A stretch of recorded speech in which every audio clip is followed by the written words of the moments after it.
Hello and welcome back to Nancy Goodame, the Space Ranger. This is going to be chapter 22. Now my apologies, there's been a break for about 2 weeks, and that was one because I got a dose, and you can probably hear it on me now, but hopefully the audio will be fine.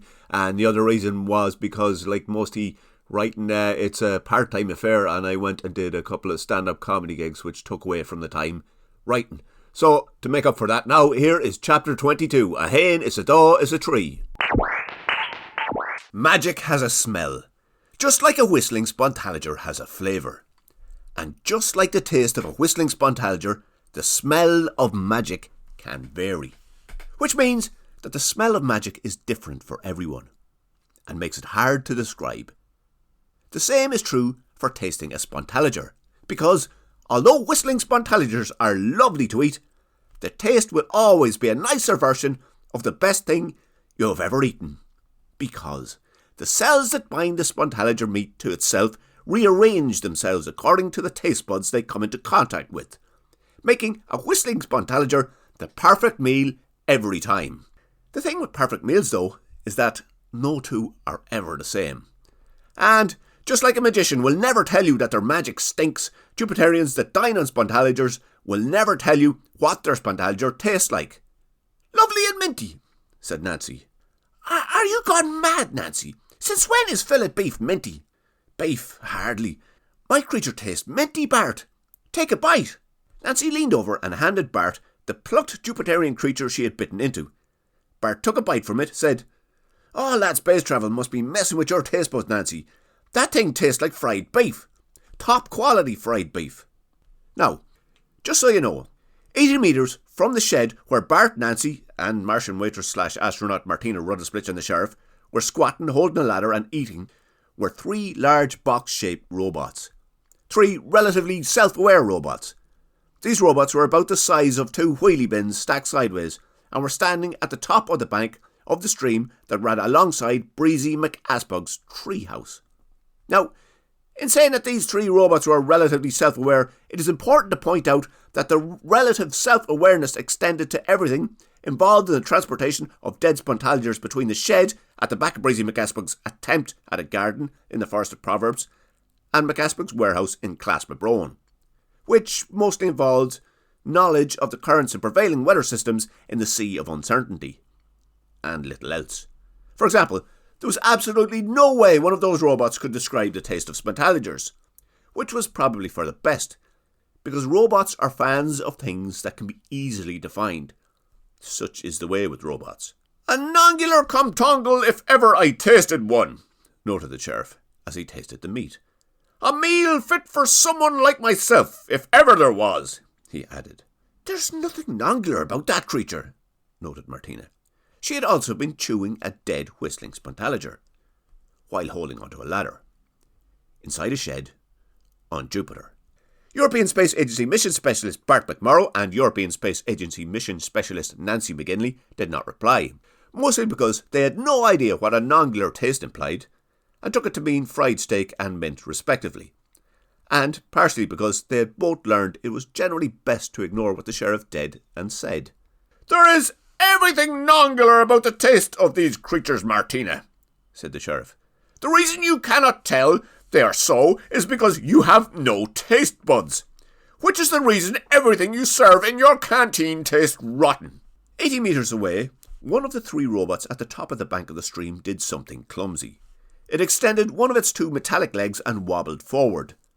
The other 2 box-shaped robots remained still.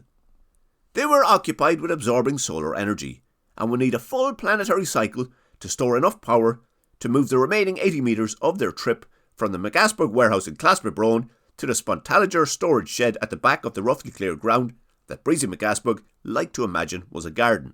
The robot that clumsily wobbled forward was known to itself as FZB3158. It also knew its spontaliger hold was empty, and that a shed full of spontaligers was 80 metres away, and that it had a grappling arm that could load those spontaligers into its empty hold, and that it should transport them to the McAspug warehouse across the Sea of Uncertainty in the seaside settlement of Clasmabrone. Not really stimulating stuff. But for FZB3158, it was all that it knew. Nancy took back the partly eaten spontaliger that she had handed to Bart and continued eating. It still tastes minty to me, she said. Well, you're going to just have to take my word that it is not, Nancy, because the meat tastes like steak. The best of steak. Nancy then did something unfortunate. She said the words, "To you, Bart, not to me. I taste mint." It was one of those inadvertently unfortunate times when a seemingly harmless comment can cause a simmering cauldron of anger inside the head of the listener to boil over. The resulting drama is almost never really about the subject, but is a result of unrelated stress. In the case of European Space Agency mission specialist Bart McMorrow, this was all about the fact that the taste of the fried steak reminded him of all the things he enjoyed on Earth, and the fact that he was now seemingly marooned on Jupiter with little chance of ever going home. Of course, his disaffection was now focused on a perceived affront from his European Space Agency colleague. "And what do you mean by that, Nancy?" "What do I mean by minty?" "You know what I mean by what do you mean?" No, Bart, I don't." "I mean the way you forgot my name in the last chapter, but somehow managed to name drop Staunton. Sorry, Mission Commander Staunton. Mission Commander bugger off at the first sign of danger, Staunton." "That was the effect of the ladder of insignificance, Bart."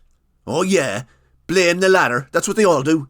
Nancy was about to interrupt Bart and explain further, but her vocabulary and thinking were not fast enough to prevent Bart from saying, "Admit it, Nancy, you think you're better than me." Nancy tried to interrupt for a second time, but all she could manage was the word, "What?" The one-word question had no effect on Bart's quick-fire muddled logic. "I bet you have me bad mouth to the Martians too. Minty. As if a Jupiterian whistling forest creature is going to taste minty." "But it does."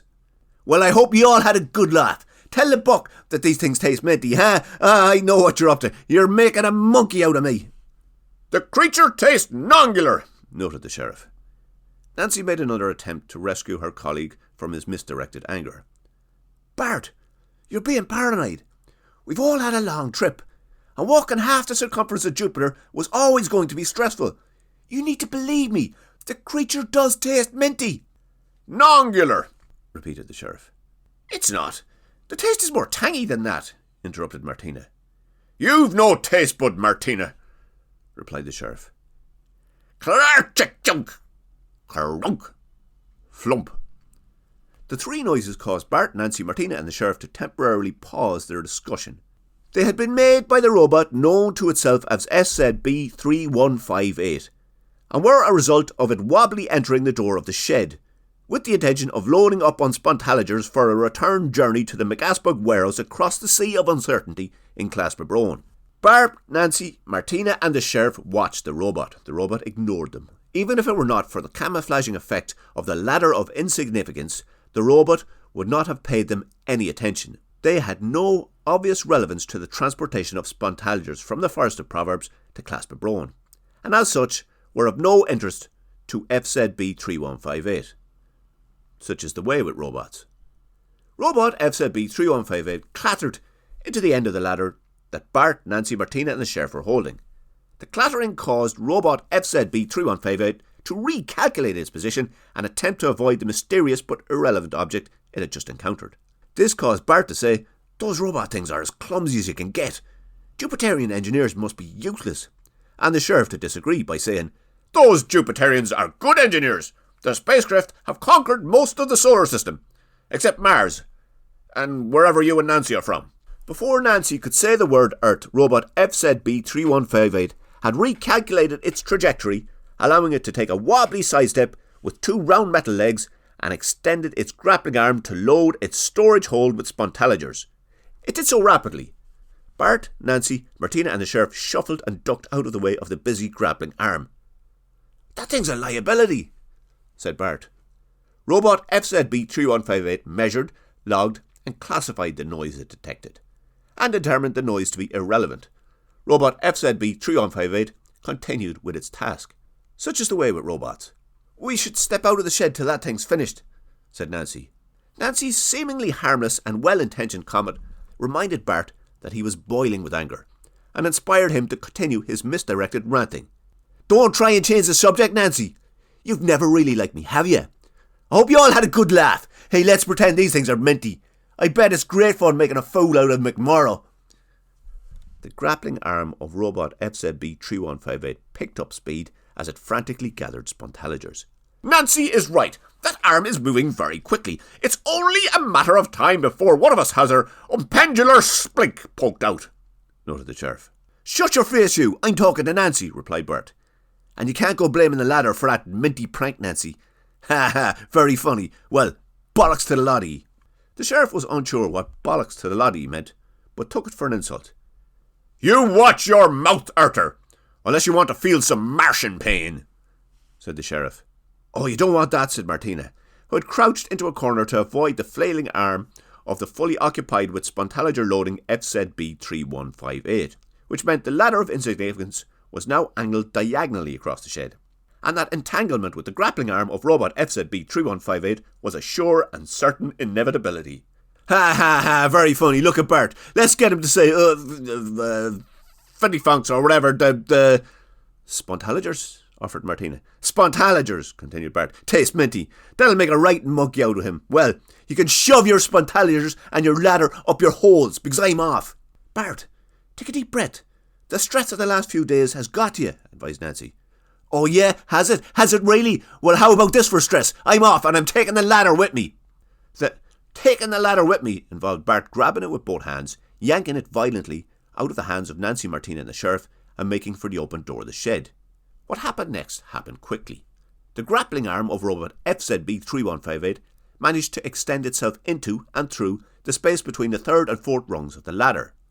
Robot FZB3158 quickly detected the weight of Bart and the ladder, which, as it happened, was exactly the weight it needed to make up a full load of Spontalogers, known in the Spontaloger transportation business as optimum bigness. And like all of the self-aware Spontaloger transportation robots belonging to Breezy McGasbug, robot FZB3158 knew that when optimum bigness is achieved, it must return to the warehouse in Claspabrone.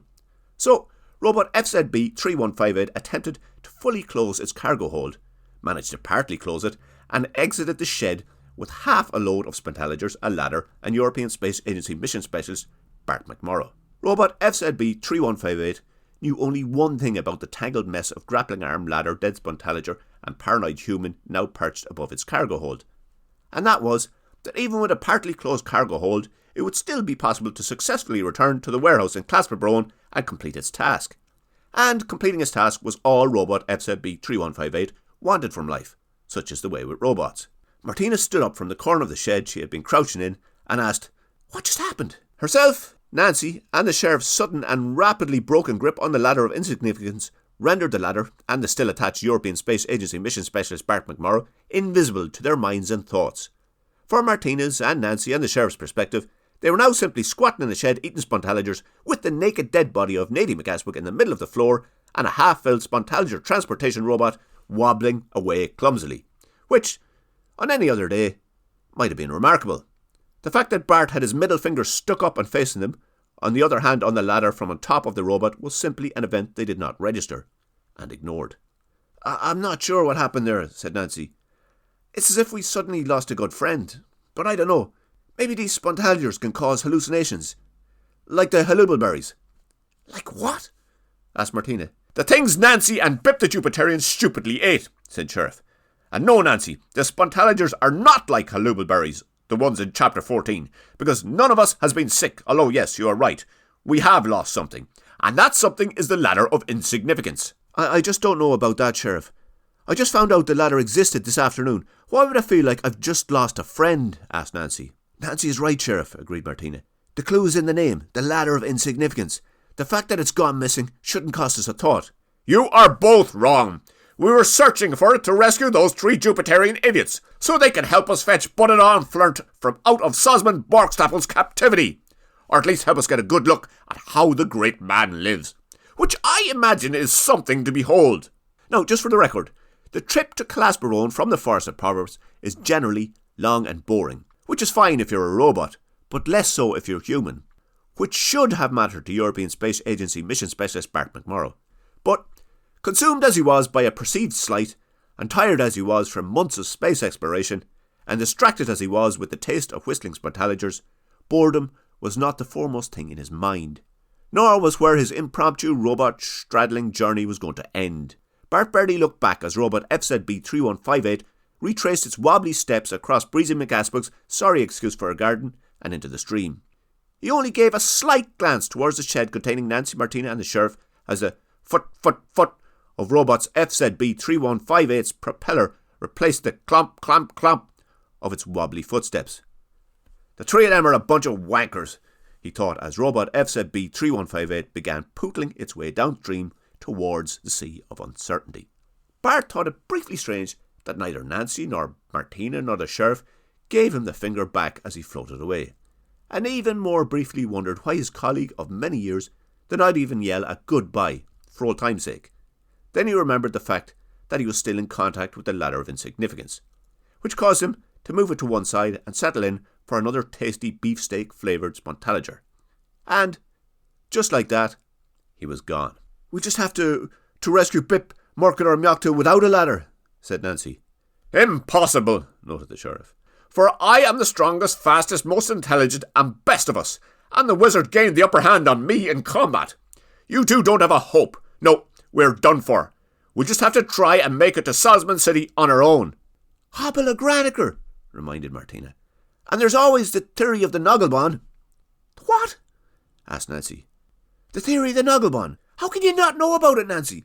It's the most famous Martian story ever written. Where did you go to school?" Reply asked Martina. On Earth. Oh, sorry, Nancy, I forgot that. Of course. Well, the theory of the Nogglebon dates back to a time when... I will tell this story, Martina," interrupted the sheriff, "seeing that you are a woman. We don't want to confuse the poor extraterrestrial with a garbled version of the tale. No, not when it comes to the Nogglebon. You're lucky I'm here, Nancy." Right, if you say so, Sheriff," muttered Martina. She then squatted back down, picked up a Spontalager, and began munching on it.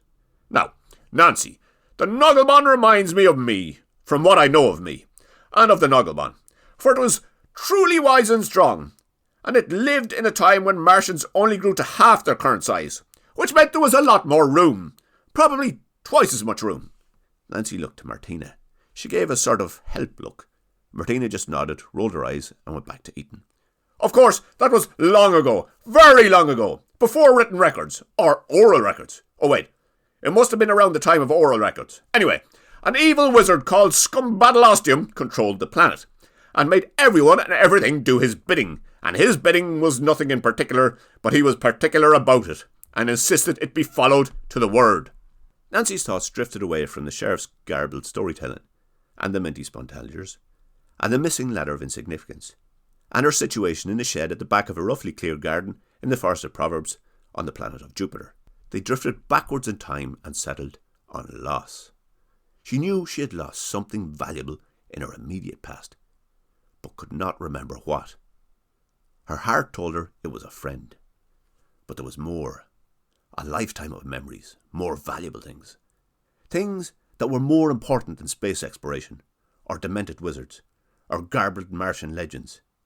She had the memories, but they were fuzzy. More feelings than anything else. "Scumbadalostium was a very powerful wizard indeed, and generations of Martians lived their lives under his control, because, like all wizards, he lived a very long time. Some say wizards, at least Martian wizards, are immortal. I can't be sure.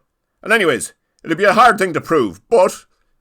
Would it be okay if you just skip to the end of the story, Sheriff?" asked Nancy. "It's just, we should really get on with freeing those three Jupiterians and rescuing our colleagues."